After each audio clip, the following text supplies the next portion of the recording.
Now, human rights activists want government to demonstrate that it's doing its best to protect women as well as girls from sexual violence during the electioneering period.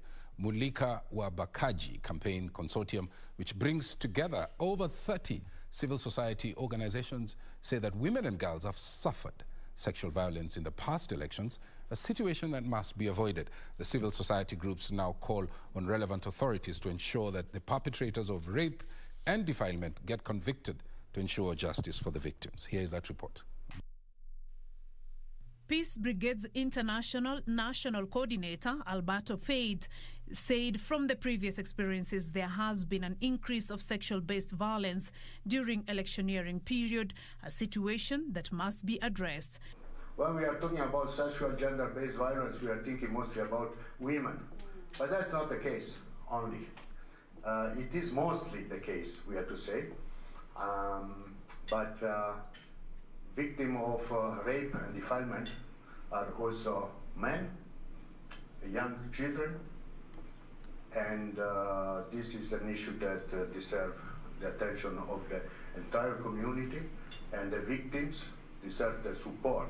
PBI project officer expressed the need to have a special and broader focus on the impact of sexual and gender-based violence during the electoral period. There's a need, an increase in the need for safe houses for survivors of sexual and gender-based violence.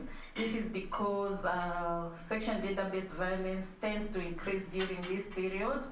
Women Rights Defender Hub Coordinator Salina Masharia said victims of sexual-based violence require psychological support to cope with the effects of the violence subjected to them. You've seen issues of depression, suicide emanating from the act that happened to them once upon a time. Number two, you'll also realize the perpetrators, maybe at one point, they were also violated. So we're talking about a cycle of rape and defilement. So we are calling on the government to at least have specialized courts for sexual gender-based violence and other gender-based violence cases. This will increase convictions, because we're seeing that we're having cases as far as 207, the other elections that are still in court. Mombasa, Kiambu, Nairobi are among areas mapped as possible electoral-related sexual violence areas, with calls to ensure prevention mechanisms are put in place.